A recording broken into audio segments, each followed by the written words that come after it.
we're going to discuss, to begin with, some of the news on the Mars lander, the Phoenix lander, talking about water on Mars. And then we're going to get into a couple of other topics that I know are of interest to group founders. One of those topics is screening new members, and another topic is how you deal with difficult team members. So some of this information is, all of it really is direct from the CLPI course, so we're going to give you a bit of a sneak peek on that. So let's begin. Grant, the water on Mars. Yeah, well, I don't know if anybody in our audience is familiar with it, but there's been a lot of... Yeah. Let me interrupt you just real quick. Sure. I apologize. We actually got talking about this very topic before the show, and Mike Jones was on with us, and we were all talking about it, so we invited Mike to tag along and get in on the discussion. Welcome, Mike. Hey, guys. How's it going? Yeah, it's always good to have you here with us, Mike. Go ahead, Grant. Yeah. Basically, there were a couple articles earlier this week on some of the science websites that were saying that there are pictures on the Phoenix lander of what appear to be water droplets. And there was a big kind of debate between scientists, but the pictures are pretty revealing. I think I initially saw that on the Anomalist website, but it's been circulating around, and it led to the conversation that it just seems, Doug and Mike and myself were talking before we hit the airtime, that first of all, NASA hasn't been straight up with us about this, and that NASA hasn't been straight up with us about this, and sorry, folks. And then we slowly found out that there were chemicals within the Martian soil that would allow water to stay more solvent at lower temperatures. And so it just seems like it's been piecemealed out to us. And it seems to me that we seem to be on the edge of this, the precipice of this huge paradigm shift, but we just don't want to take that step yet. Yeah.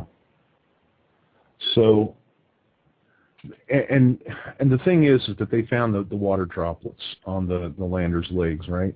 Mm-hmm. And yep. they considered those to be a kind of a salty brine type of solution, water solution, so that would lower the freezing temperature point of that water, and then the water droplets grew over time, and then they evaporated, if I read that correctly. So then there's the scientists who were trying to debunk it and be skeptics, and the thing that killed me on the article is one guy says, no, it's not water, it's just frost or something. That blew my mind. Well, what is frost? Give me a break. I mean, how much more do you...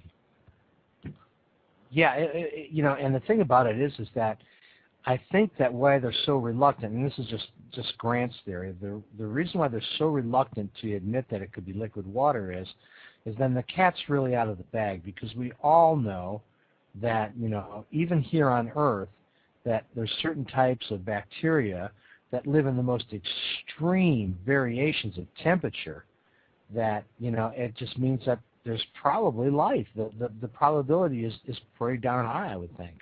And we just don't want to go there yet.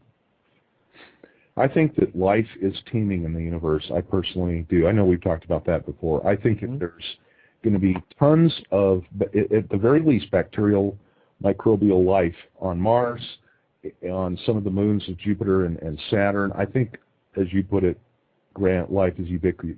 I can't say that word, ubiquitous. It's going to be everywhere. And I think that's part of the paradigm shift. I just can't see one planet that we know of that has life in this multiverse that we live in. And we just sent up the Kepler satellite, which is going to do nothing but look for Earth-like planets. And it's going to scan I think it's 1,200 solar systems, and looking for nothing but Earths. And, we're getting closer and closer to the point where all of a sudden we're going to find something that's very similar. And the first time we find a planet with an atmosphere and an ocean on it, well, where do you go from there? Oh, yeah. I mean, it's like I would rather, if I had to decide, I would rather decide on the side of life being everywhere not on every single planet or moon. I'm not saying that, but just everywhere. It's ubiquitous. Mm-hmm. It's everywhere. Well, the thing that really gets me, and I know that both you guys are familiar with this, there was a theory for many years, and it's still out there, and it's called panspermia. And essentially, in a nutshell, what it says is that the universe is seeded. Right. And that small microbes and everything else are carried on meteorites, and as the meteorites bombard the Earth, as they do, then these elements, if there's water available, or if the conditions are proper, then the building blocks for life are there. And scientists for years have just said absolutely not possible. But Right. if you read the articles over the last 5 years, all of a sudden you're seeing that they're admitting that, oh my goodness, some of these meteorites have bacteria on them. Yeah. They have microbes. Right. So how do you explain that? You explain it because, again, the universe is seeded. You cannot have the enormity of a structure like the universe or the multiverse without, and have one planet in one galaxy of the billions that's got life. I'm sorry, that's just beyond reason. And It's pretty egocentric. it is. It's terribly arrogant. Of course, humanity's battled arrogance through our entire existence. I mean, we think we're all that. We think we're it. Mm-hmm. And the fact is that, we are special, but that doesn't make us alone. Everybody's special, and there's a lot of everybody's. There's a lot. Yeah, rather than rejoicing in the fact that we have a brotherhood out there, we get indignant because we're not special. We're not the only ones. It should be just the opposite. We should be like going, wow. That's what's going to happen. I'll tell you the great Mike. thing of the time period we're in right now, guys, is the old school scientists are retiring. We're getting a lot of these new thinkers in, and that's the reason you've got the satellite going up that's going to be scanning for the Earth-type, worlds.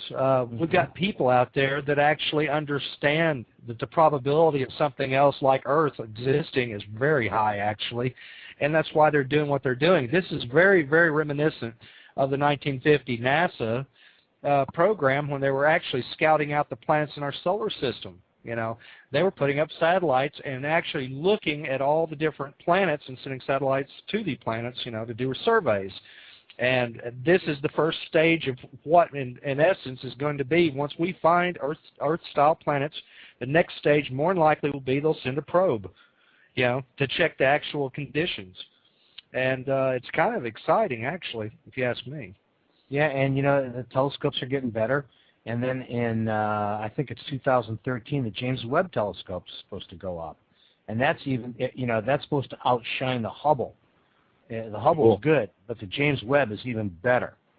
And so, we're setting the groundwork. It's almost as if, and I mean, our audience is familiar with the fact that a lot of people in the UFO community feel that there's a program of desensitization going on.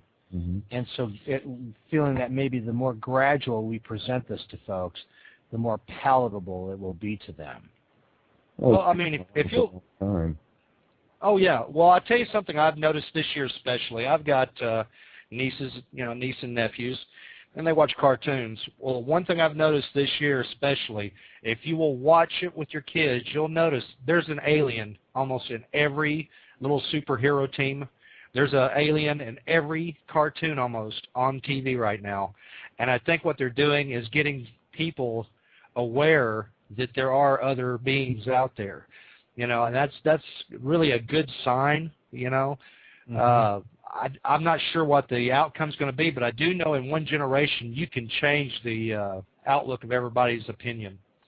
Mm-hmm. Well, that's what they've been doing since 47. Since 47. That's right. In a strange sort of kind of way, yeah. Maybe, yeah. I mean, there was a ton of old time, sci-fi movies coming out back in the 50s and all the way up to the present. But the most puzzling thing about it, guys, the most puzzling thing about it is, on one hand, I'm not disagreeing with what you're saying, but on one hand, there's this campaign to say that anybody who thinks there's a flying saucer with alien creatures coming from interplanetary is a complete raving lunatic.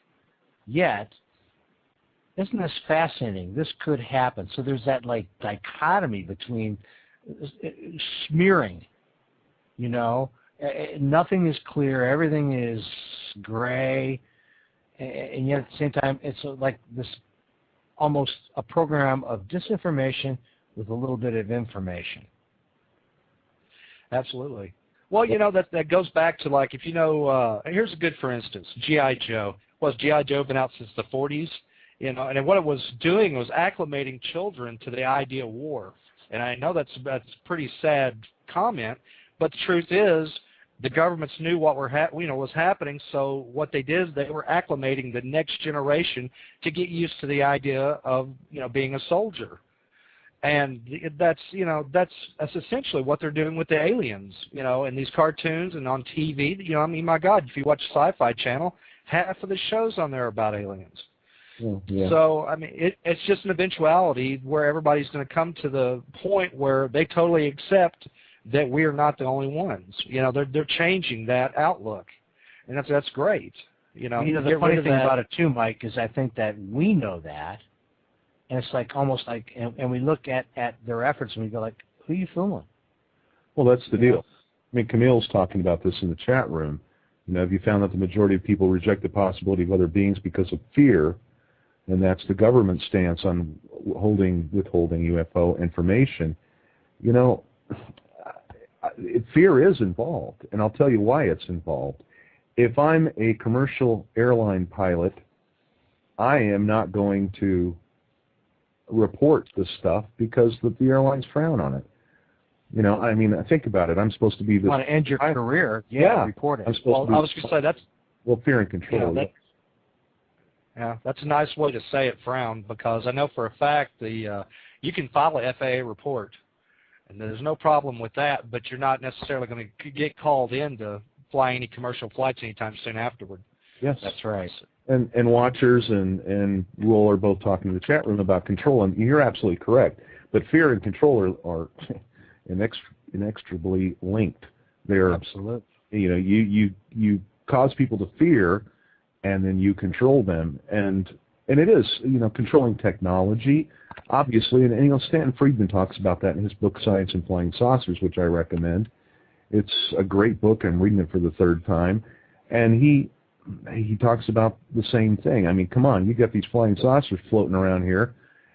I mean, you gotta, if you got them, if you captured one, you can't tell the world about that like we would want, because of the technology, which only leads to the next thing. It's a shame. It's sad that we live in a world where we have to fight. It's like he calls it tribal warfare, and that's what this planet's involved in and has been involved in. Well, you know what I think, and I think all three of us would agree, and our audience would too, is the fact that we've been conditioned to believe that, and the sad part about it is it's not us. Right. No. I mean, it's our government, the way the government is controlling everything, and you know, and the problem is that, you know, the whole thing is that the whole shooting match goes up for grabs if they admit they're not in control. Mm-hmm. Because that will cause, you know, in their opinion, fear. People will, our government's not in control of our skies, and they're not. The fact is that these flying saucers are appearing, disappearing. They can get anywhere they want. You know, there's a standing order, shoot them down, from Frank Ficino's book, Shoot Them Down, you know, since the 50s. You know, it's like, who knows? You know, who knows the actual truth? Who knows where to separate the actual true information from the disinformation? Well, I'll tell you one thing I find fascinating, guys, and we were talking about this earlier. The entire human race on the planet, the way the political structure, the way the sociological structure is based out of fear. I mean, even if you look at the medical field, the reason the medical field exists is for the fear of dying. There's no other reason for the medical field to be there. You know, and that's what's amazing here is people, you know, need to wake up and understand that a lot of the control, well, I should say 100% of the controls going on in the world are based around fear. They have nothing more to do with, you know, I don't want something bad happening, so I'm going to have to do this. That is, you know, the way it works. And unfortunately, you know, people are not looking at it and understanding that during this paradigm shift, if we don't start working together and quit competing, that we're not going to make it through the paradigm shift. You know, historically speaking, I was listening to Greg Braden the other night, and he was speaking about every 5,000, I think it's 5,100 years or so, that what happens is we have this great paradigm shift. And what ends up happening in society is everybody still competes, and instead of working together, they literally destroy each other during that shift, and they never do carry over their society. And that's why it always keeps getting reset. And we're coming up on the exact date in 2012 of that very thing happening. Well, you know, there's two very interesting reports that if our audience is not familiar with them, I would strongly recommend that you do so if you're interested in this. And one is the report from Iron Mountain. I think that was done in maybe 1965. And that's a real interesting report where they talk about the whole process of war and how it is needed for an industrialized society and how the governments are in the process of perpetuating it. Supposedly, this was a study that was conducted by the government about warfare, the nature of warfare, and it's disputed. There's some people that say it's a big fake, and there's other people that say, oh, I served on the committees, the government committees. That was a really important document that supposedly was snuffed, and basically what it said in a nutshell was that warfare is good for the economy, so therefore we need to keep perpetuating it. The other one would be the Brookings Institute's report, which basically said, okay, and the government took it as written in stone, that every society that has been approached by a higher evolved technological society has gone into not extinction, but has been completely undermined by the technology with the higher technological advances. So, you know, that put the fear in government, and so that probably was one of the major reasons why they've been so reluctant, because basically the Brookings report said the whole civilization would come apart at the seams. Right. Well, that also explains why they started black projects. I mean, you know, and keep them so funded, well-funded, to make sure we're in power at all moments. Well, before the show started, we were discussing some of these different things, and hence why we're carrying this discussion on in. And just for those of you who joined us, our original guest assigned or scheduled for tonight, we just didn't hear from him, so not sure what happened, but he won't be joining us this evening. So we're discussing some of these different things about life, and we're going to also discuss a little bit here on speculation on life forms here on Earth.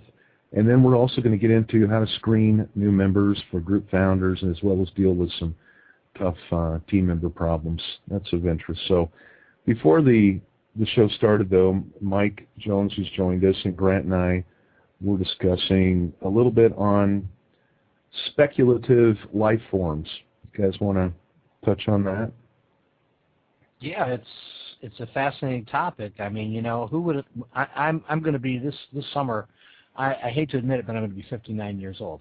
Oh my God! As a kid, yeah, I know I'm pretty ancient. But as a kid, I grew up, you know, on Walt Disney and you know, Man into Space and that sort of thing. And at that time, we never, in our wildest dreams, would have ever thought that a moon of Jupiter or a moon of Saturn might have life on it. We thought at that time, in the 50s, that it'd be Venus for sure, or maybe Mars. And wow, what an incredible possibility that under miles of ice there may be life forms on those planets. It's just mind-boggling. Mm-hmm. Absolutely. The other thing we were discussing, I found fascinating. We were talking about the Greys, something I had proposed. Something fascinating that I was thinking about the other day. All through history, there's recorded instances of these guys showing up, you know, or different forms, I should say, you know, goblins, whatever have you, you know, depending on what historical time period. Yeah. Now, there's an underlying thing here that I'm finding interesting. I personally have never seen them eat. I personally have never seen them do anything having to do with what we do every day to exist, okay? So evidently they're getting their substance from something. And you, just to make it clear, for our audience, Mike's an abductee. Right. And so, I'm constantly pondering why in the world something would, be as they are. Anyway, the point I was getting to is if they've been around historically all this time, what if we're dealing with a species that's either parasitic in nature or actually just gets its food source from fear alone? Now, what I'm implying here is, number one, during abductions, the main thing that's going on is you're in a constant state of panic through the whole entire process. And I don't know that this isn't a way for them to actually feed. And would it be so outrageous to sit there and ponder for 5 seconds that, our entire society is based on fear? What better way to farm a food source? If they've been here this entire time, what if they're the ones that have staged this entire belief system in our society to create this situation to where they constantly have a food source? And then every once in a while, when they want to go out and have dessert, they go out and pick up an abductee. Who knows? But it's kind of frightening in a lot of ways. Yeah, and we had talked about this before, and I think that the whole idea that if you look at it from the standpoint from a natural standpoint, they're predators for each species, and there's also not only the predators, but there's certain type of species that live in symbiotic relationships where it's beneficial for both, and it harms neither. And what if it's a symbiotic relationship that has been going on for a long time? And I mean, when you get in these realms, then everything is kind of up for grabs then. But by the same token, it's as far as your imagination will take it. And who's to say that there's not species out there? And they don't even have to be intelligent. Doug and I have talked about energy vampires, and that's not new. That's been kicked around in the paranormal world for a while, right, Doug? Right. Absolutely. It's connected to what paranormal researchers in the haunting venue talk about: inhuman spirits, malevolent inhuman spirits who are thought to feed off of fear. And interdimensional entities, which we've talked about having a connection with interdimensional aliens. What if that's what they are? What if there's one? And wouldn't the funny part be if it was all that all along, and that was the only way we knew how to interpret it from our most primitive perspective as being a haunting, when in reality it was not anything close to being a haunting. Right. Well, and on top of it, here's another thing, guys, that I think the audience would find interesting, and we've discussed this and kicked this around, that hauntings and abduction occurrences have so many features in common that it's past coincidence. It's just amazing. It just blows my mind when I sit there and actually start looking at case files, and if you take away the subject lines of alien and whatever, have that what's in the report, that they match up. And Dr. David Jacobs talked about this too in our show back in, when was it, Doug, November or December? He talked about the fact that people might interpret what's actually aliens as spirits or ghosts, when in reality what they're actually observing is the intervention that goes on almost nonstop without us being aware of it. Well, if and you certainly not being able to control it. If you look at the similarities between ghost investigations and abduction investigations, number one of the things we found is that everybody, for the most part, if not 100%, are psychically sensitive to some degree. We've seen that in our ghost investigations. We've seen that in the abductions. Look at what Mary Zimmer said, Mary Margaret, last couple of weeks ago, whatever she was on. She's found the very same thing. Okay, so there's one similarity. Then there's the PK events. How many ghost investigations are there where things move around on their own? People have witnessed that. There's PK events going on. People are pushed, they're grabbed, that sort of thing. And then you have the same thing with abductions. You have PK events, which are very common, and that's psychokinesis. So you've got two similarities there. Then you've got people who see grandpa or grandma or somebody who's to say that's not just a manifestation that's easier for the target? That's the illusion that they'll swallow, right. Doug. Yeah, you're yeah, right. the screen. That's more palatable to them. Like, and that fits in very nicely. That dovetails with those folks in the audience, as Mike and you and I are, of alien abductions with children, where they've been the big fuzzy bunny, or they've been an owl with big eyes, or something along those lines. Which is really a la, Ray Bradbury in the Martian Chronicles, with the Martians being able to create illusions that make the people that they're trying to get in contact with, for whatever purpose, more comfortable. Well, I think that's part of the seduction part of the abduction itself. That's the thing I'm finding interesting here, is they try to control the entire situation from the moment it starts. So, if you're trying to keep somebody from taking off running on you, it's kind of like the lure of a Venus flytrap. It brings flies in from the smell of a rotting corpse, which flies love, and so they go after it. It's comfortable to them, it's food to them, and what they'll do is they'll turn around and go to the fly trap and get captured. Now, the aliens, in a sense, in my opinion, do the same exact stuff. They literally will make you see what makes you the most comfortable and make you stay in place. And then the next thing you know, you're right in the middle of an abduction, and you have no choice in the matter then. Well, you've had that happen. Oh, absolutely. And it also fits into mind control, guys. It's all about mind control and hypnosis. I've actually been in a situation once, and it was very vivid memory. This is not out of hypnosis. This was just, I couldn't forget this if my life depended on it. I had met up with my girlfriend one night, but it was not my girlfriend, and that was a very disturbing situation. But they had put it in that venue to where I would totally capitulate to anything that person was asking me. You thought you were spending a night with your girlfriend. Exactly. Eating. Yeah, and it had nothing to do with my girlfriend. And she was pissed when you didn't call her back. Exactly. And that's the other thing, later on, come to find out, my girlfriend's busy trying to contact me and worried about me and wanting to know where I was. And I like, I was with you, but it wasn't you. And that's what I'm saying. It's just, and that's what makes it so much more scarier. That's what makes it more. That makes it sinister. Mm-hmm. Well, it's sinister. Well, that's what I was getting back to. What if these guys are like energy vampires? What if that is their food source? What better way to lure in your prey? And then inundate them with fearful, whatever.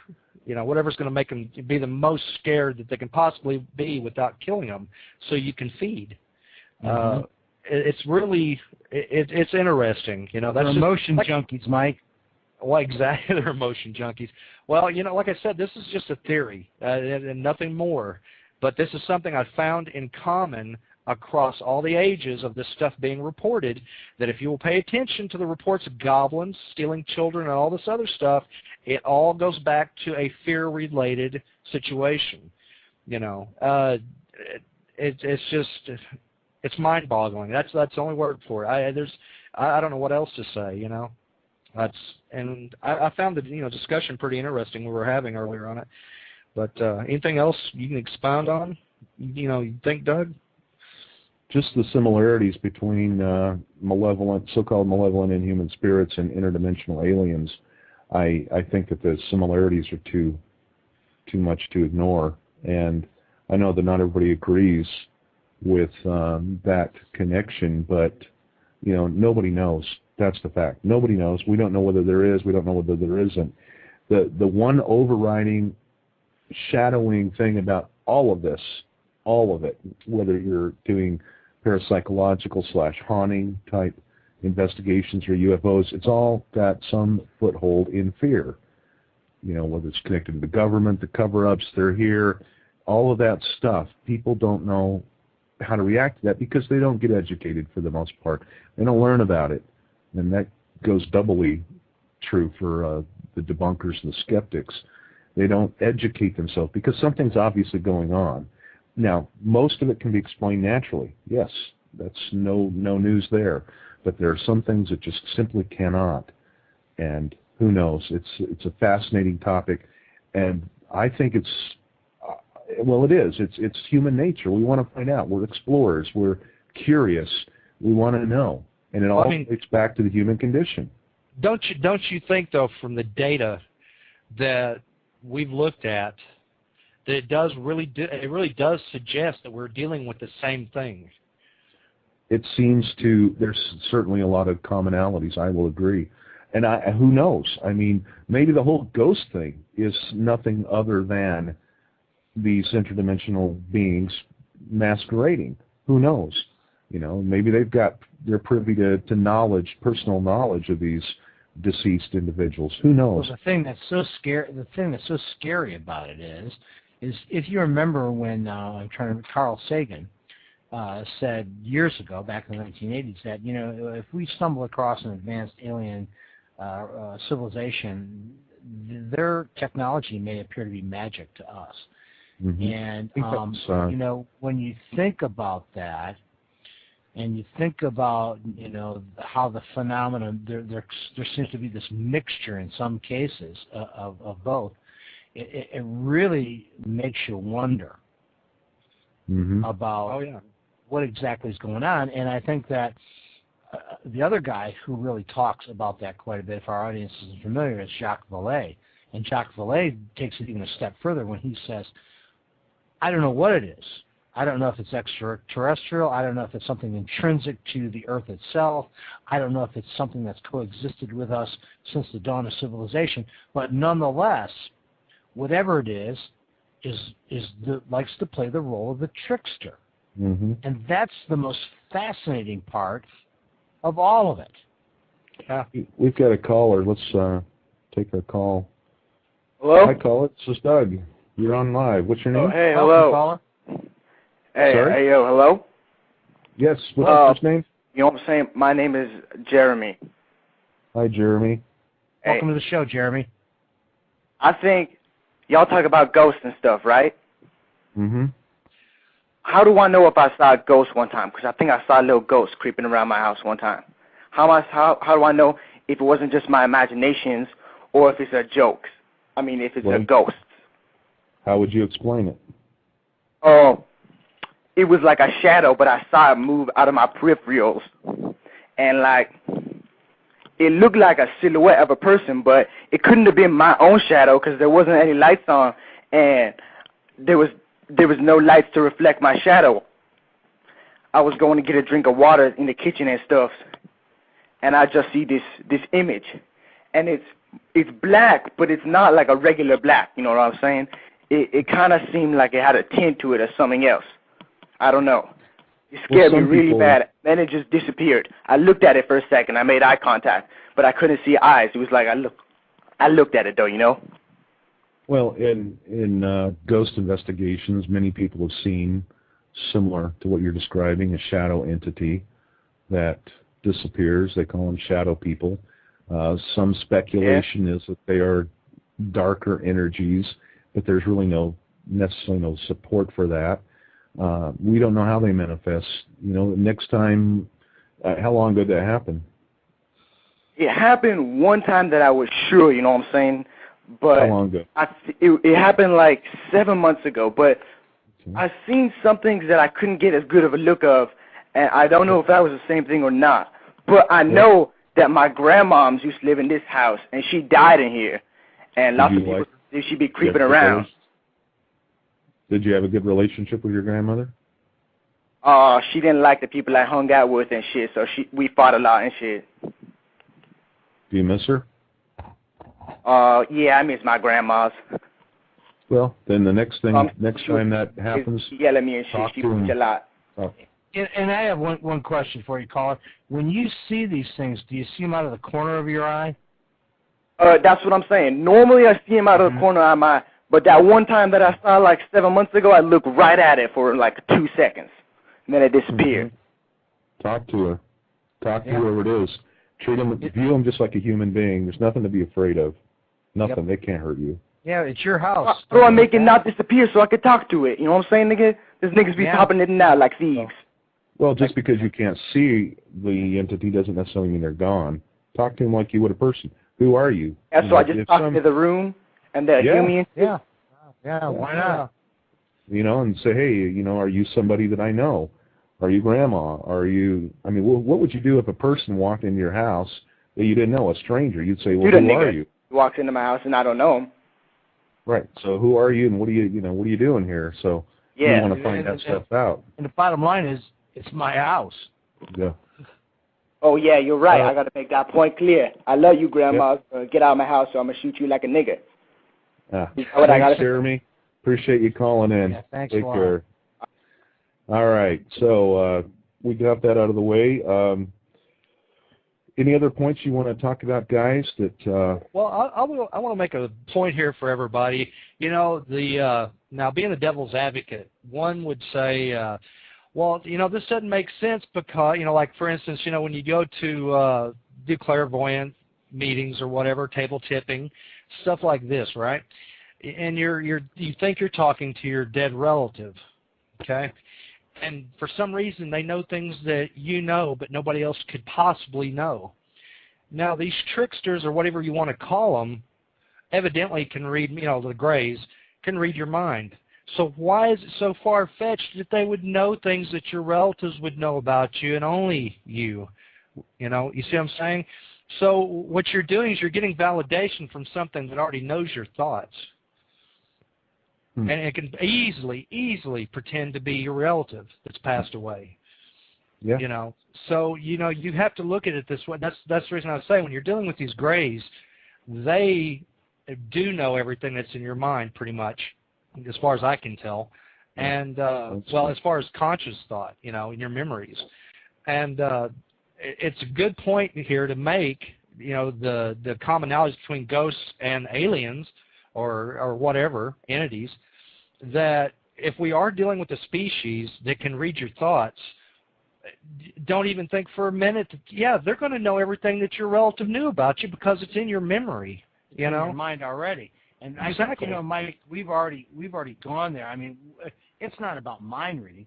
It's about controlling your mind on a neurobiological level. That if they can implant memories and they can do the things that we've had guests on the show talk about, they're actually controlling you from a biological and a neurological level. They're able to interact in a mind scan. That is technology thousands of years behind what we can do. Well, what if it's biological in nature? There's actual animals that, the moment they make eye contact, literally freeze the other animal. Mm-hmm. And that's just natural. That has nothing to even do with technology. So what if this is just a built-up version of that? Where it's a lot bigger in scale. Or maybe they started out as a predatory species, and that you're right, and maybe that's the way that they hunted their prey. Exactly. Interesting stuff. Who knows? And it's these kind of questions that we need to delve into. Hold on a second, Doug. Hold on a second. I just saw something in the corner of my eye. Okay. Oh, darn it, it's gone. All right, I'm sorry. Talk to it like you would somebody. Is that you, Grandma? Yeah, you're a real hoot there. Okay, I'm sorry. Anyway, the point of this whole thing is that we invite you, to come to the Paranexus forums and to hypothesize, to speculate. Let's throw some things around. Let's see what we can do to come up with even experiments to flesh this out. Maybe we can put our brains together. That's what Paranexus is all about. An association of professional researchers, investigators. And we invite you to do that. If you're not a part of Paranexus, we'd love to have you. Come join us. Let's figure this out, because, I, for one, don't want to go to the other side without at least having found some answers, whatever that may be, using the true scientific method. We want to find out what it is, regardless of what it is, because it is what it is. We just need to find out, and what that means to us as human beings. What does that mean to our life, to our existence? How can we use that knowledge to come closer together? Because that's the direction we've got to go, obviously, is working together as a world community and, get these little boys in the sandbox who are fighting over their corner, get them out of there. We're a world, and we need to act that way. And that's my. Yeah, and you know what, too, Doug, and that's all right on. And I also think that we always welcome our audience's feedback. Mm-hmm. And you know what? You guys are welcome to if you don't agree with what we're saying and you think we're all wet, call us, tell us. I mean, you know what? We're not going to shoo you away. We're not going to hang up on you. We're not going to do anything like that. We welcome your opinion because this is a forum. Tonight's show was also about a forum, which means you're welcome to join us. Your opinion's welcome at the table. Nobody has to subscribe to that opinion, right? But they can certainly respect it. Right, which we do. And that's the scientific method in a nutshell, too. Mm-hmm.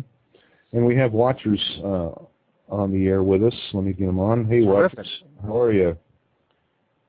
Welcome to the show. We lost him. Hey, Watchers, if you're still listening, why don't you give us back? Yeah, give us a call back, and I'll get you on the air. So, thanks, Mike. Anyway, so yes, we're looking for those call-ins. We're looking for those ideas to bat them around. I mean, who knows what the real answers are. So keep. Your perspective may be completely unique, and that's what we appreciate. Yeah, he's calling again. Yes. Good. Yeah. We'll wait for caller here. I mean, for watcher. Now, as soon as I see watchers show up, well, it's just my personal belief, guys, and this is just a belief, and this is not, scientific method or anything. But my belief is that we are dealing with the same thing. But the term alien may not even be the correct term. We're talking about entities here, mm-hmm. And it all may be the same genre. But at the same moment, while it's sinister and scary, it's exhilarating. It's exhilarating. That's right. All right, let's try it again. Let's try watchers again. Come on, button. There he is. I'm not sure. Hi, watchers. Are you on with us? Yeah, I'm here. Hey. Hey, welcome to the show. Thanks for calling in. Thank you. Now, how do you stop the feedback on this? Turn your speakers down. I got feedback. I got it on my headphones. I thought that would fix it, but it's not. Turn your computer speakers down a little bit, probably. Yeah, I got a hand. Is that any better? Well, why don't you give it a shot anyway. You know what? I'm just going to use my cell phone. I don't get this psych thing. Okay. Sorry. All right, call us back. Yeah. We'd love to hear from you. Thanks. Okay, so while we wait for watchers to call back in, we will keep the conversation going. Come to paranexus.org, join the forum, join as a member. We'd love to have you as a member. What we're really trying to do here, and I've said this 1,000 times, but I'll keep saying it, is to get people involved, get like minds working together. As a group, as colleagues, we can figure some of this stuff out. I have complete faith in the indomitable spirit, the human spirit, and that's what we're about. So come and join us. Let's kick some things around. Let's get in this together, and let's come together. I mean, we've heard so many times, from so many different sources, that we need to share, we need to work together, and a lot of people say it, and here it is, and we're trying to create that forum. So come and join us. We welcome you, and give us your unique insight, your individual outlook. Don't let that fear of what will people think of me override that, because, as I've said before, I love the expression, what you think of me is none of my business. You have a right to express your viewpoints, and we'd love to hear your viewpoints. Well said, Doug. Well said. Thanks.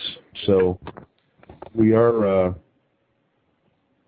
Let's take a break tonight, Doug, or are we going to go right straight through here? We're going to take watchers.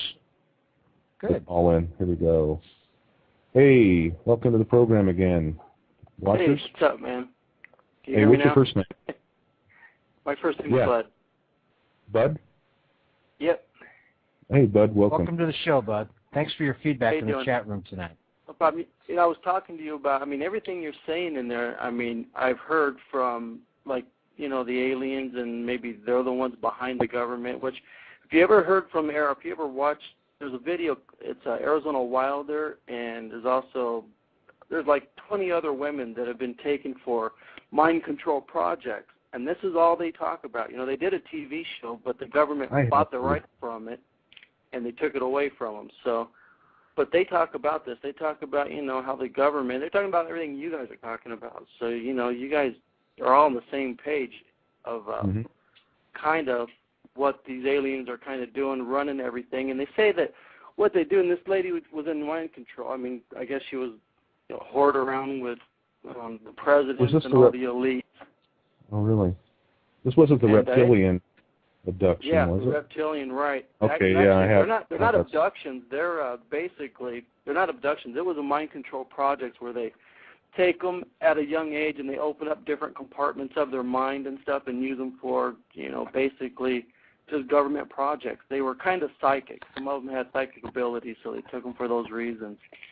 But anyway, they talk about the aliens that would take them, and they torture people because the more pain that they can give a person, they pull that fluid out of their brain, out of their pineal gland, and they use that as a drug, and that helps the aliens become more psychic. And this is what they abduct people for, is what they talk about.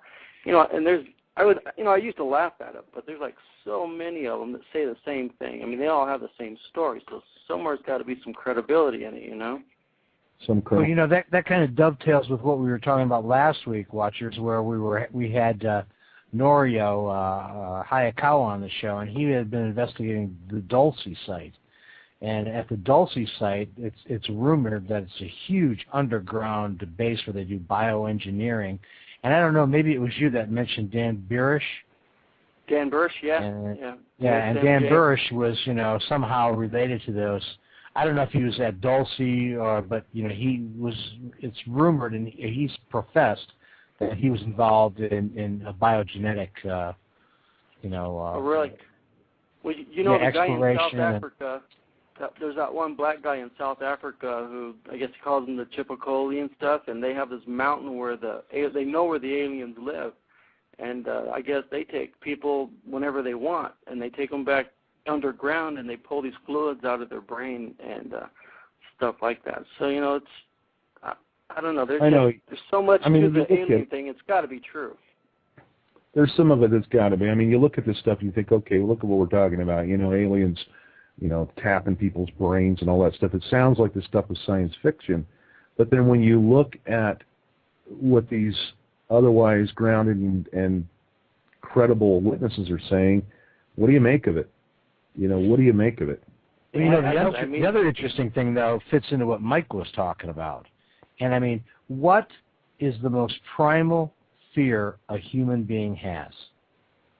The most primal fear a human being has, that goes right back to the cave with us, is being devoured in any way, shape, or form. Right. And so, you know, let's just take, for example, that what we're hearing is disinformation.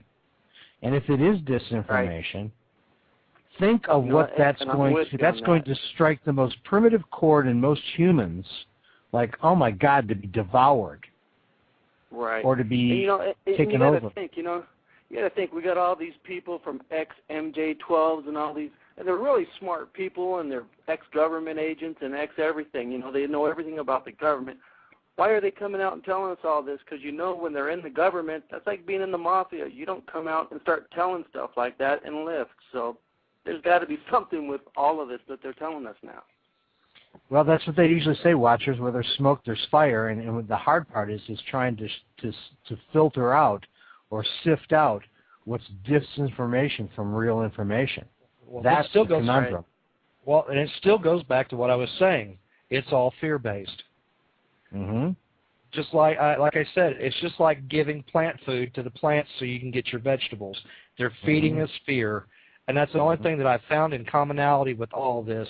It's fear, you know, and that's the thing that I think is going to be one of the key points that's going to bring me closer to finding answers for my situation. You know, it's very it's frightening to think that that's what they're doing, because that is an innate human emotion. That's what protects us. That's what keeps you alive day to day, is your fear of things hurting you. And you're right, Mike. And also, it's much more than that. It's that when you have the fear reaction, your body actually has a chemical reaction that's triggered by that response. Adrenaline. You have the release of hormones and adrenaline, and so I mean you're talking about something that's now it's also not only is it psychological, but it's physiological as well. That's right. That's right. And I do know for a fact the brain would release a lot of endorphins and chemicals. You know. Yep. You know, Well, and Bud, it's like thanks so much. they're opening different compartments throughout everybody's minds just by doing it over the televisions and the computers. They don't even need to abduct them anymore. I mean, they're confusing people so much now. Nobody knows even, you know, if they want to believe in God or not anymore. They're just, nobody knows. Yep. You know, what was it from Peanuts? We looked at the enemy and it's us. Yeah. All right. Thanks so much for calling in, Watch. Appreciate it. All right. Thanks. Have a great night. Take care. All right. Appreciate Bud calling in and sharing those things with us. And again, in the future, folks, if you have a perspective you'd like to share, we'd love to hear from you. It's not scary. You have a right to share your opinion. And if you would, you know, just avoid the profanities and things like that. Not that Bud did. He did a great job. But just keep that in mind. And we'd love to hear from you. As it stands, we're coming up on the top of the hour in just a few minutes here. We've been talking about some of the different speculations on and connections between ghosts and aliens and interdimensionals and abductions and so forth. We really had intended to get into screening members and dealing with member issues. What I'm going to do, because we really don't have enough time to do that justice, what I'm going to do is schedule that for in a couple of weeks, and we will talk about how to screen new group members and get the best ones out there that you can, and also how to deal with team member issues. You know, you get somebody, you think they're going to be great, and they end up not being so much so, and you wish, wow, wish I'd never even invited them. So we'll talk about some different techniques that are talked about and discussed in the CLPI program available on paranexus.org and paranexusacademy.org. If you'd like to know more, just take a look there. But we will schedule that so we can do it a little bit of justice here. There is a question that Bud from Watchers talked about in the chat room. What's our take on the Hollow Earth? I guess my position on it is that I'm still looking for the evidence. That's well, I don't know about the Hollow Earth, but I will say that there is vast amounts of caverns, and the U.S. government and the military uses those caverns actually for bases, so they don't have to use the manpower to mine them out. That's what half of Cheyenne Mountain is. As a matter of fact, it was old caves that they pretty much installed their military base into. Again, the universe is seated. You cannot have the enormity of a structure like the universe or the multiverse without and have one planet in one galaxy of the billions that's got life. I'm sorry, that's just beyond reason. And it's pretty egocentric. It is. It's terribly arrogant. Of course, humanity's battled arrogance through our entire existence. I mean, we think we're all that. We think we're it. Mm-hmm. And the fact is that we are special, but that doesn't make us alone. Everybody's special, and there's a lot of everybody's. There's a lot. Yeah, rather than rejoicing in the fact that we have a brotherhood out there, we get indignant because we're not special. We're not the only ones. It should be just the opposite. We should be like going, wow, what a wonderful. That's what's going to happen. I'll tell you the great thing of the time period we're in right now, guys, is the old school scientists are retiring. We're getting a lot of these new thinkers in, and that's the reason you've got the satellite going up that's going to be scanning for the Earth-type, worlds. We've got people out there that actually understand that the probability of something else like Earth existing is very high, actually, and that's why they're doing what they're doing. This is very, very reminiscent of the 1950 NASA program when they were actually scouting out the planets in our solar system. They were putting up satellites and actually looking at all the different planets and sending satellites to the planets, to do surveys. And this is the first stage of what, in essence, is going to be once we find Earth-style planets. The next stage, more than likely, will be they'll send a probe, to check the actual conditions. And it's kind of exciting, actually, if you ask me. Yeah, and the telescopes are getting better. And then in I think it's 2013, the James ubiquitous. It's everywhere, and I think that's part of the paradigm shift. I just can't see one planet that we know of that has life in this multiverse that we live in. And we just sent up the Kepler satellite, which is going to do nothing but look for Earth-like planets. And it's going to scan I think it's 1,200 solar systems, and looking for nothing but Earths. And, we're getting closer and closer to the point where all of a sudden we're going to find something that's very similar. And the first time we find a planet with an atmosphere and an ocean on it, well, where do you go from there? Oh, yeah. I mean, it's like I would rather, if I had to decide, I would rather decide on the side of life being everywhere. Not on every single planet or moon, I'm not saying that, but just everywhere. It's ubiquitous. It's everywhere. Well, the thing that really gets me, and I know that both you guys are familiar with this, there was a theory for many years, and it's still out there, and it's called panspermia. And essentially, in a nutshell, what it says is that the universe is seeded. Right. And that small microbes and everything else are carried on meteorites, and as the meteorites bombard the Earth, as they do, then these elements, if there's water available, or if the conditions are proper, then the building blocks for life are there. And scientists for years have just said absolutely not possible. But if you read the articles over the last 5 years, all of a sudden you're seeing that they're admitting that, oh my goodness, some of these meteorites have bacteria on them. They have microbes. Right. So how do you explain that?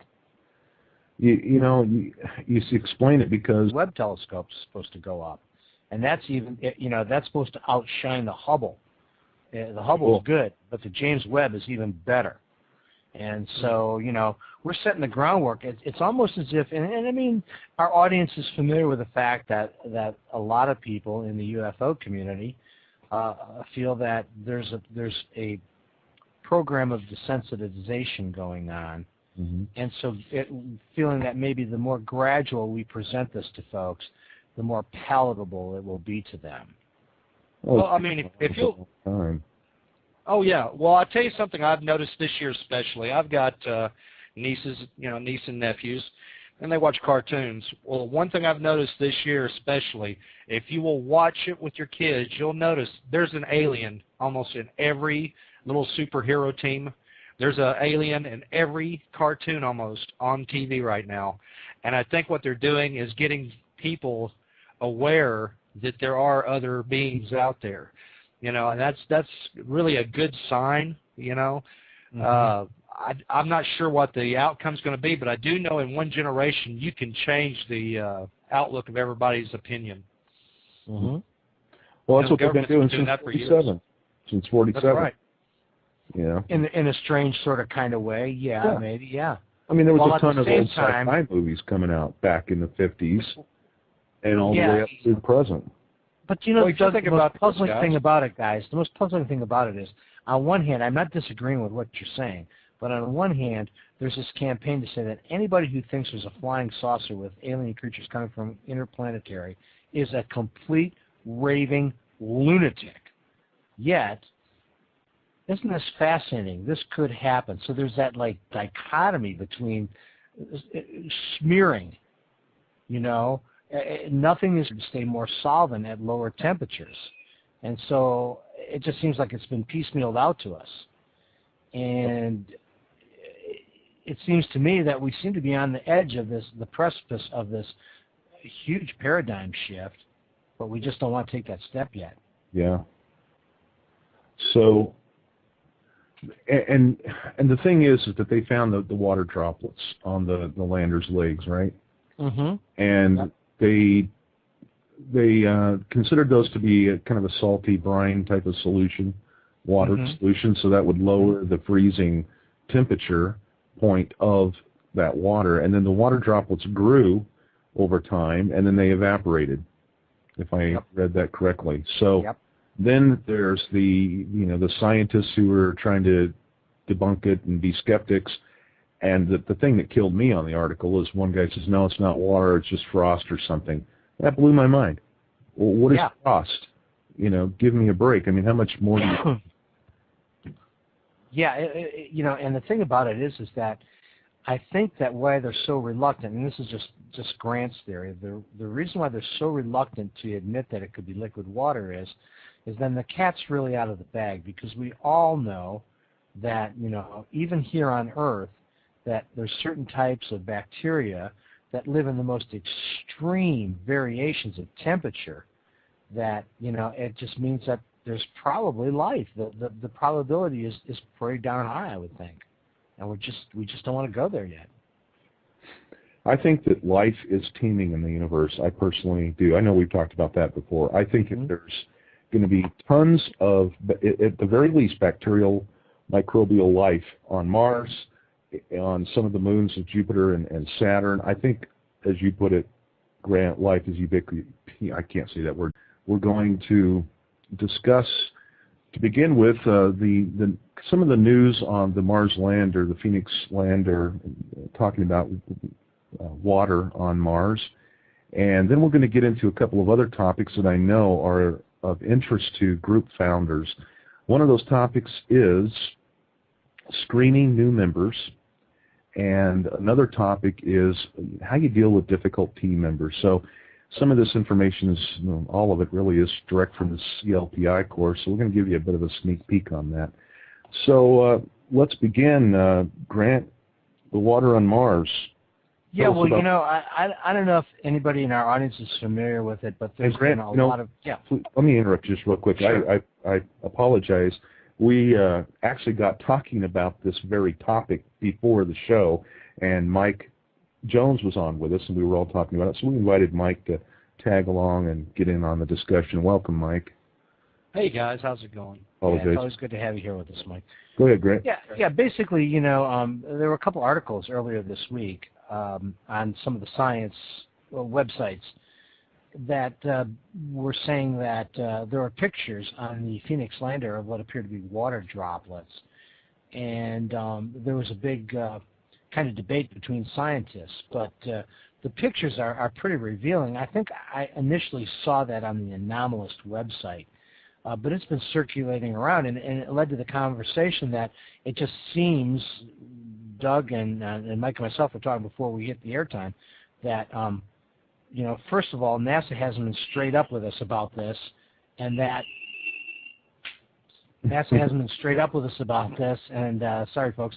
And then we slowly found out that there were chemicals within the Martian soil that would allow water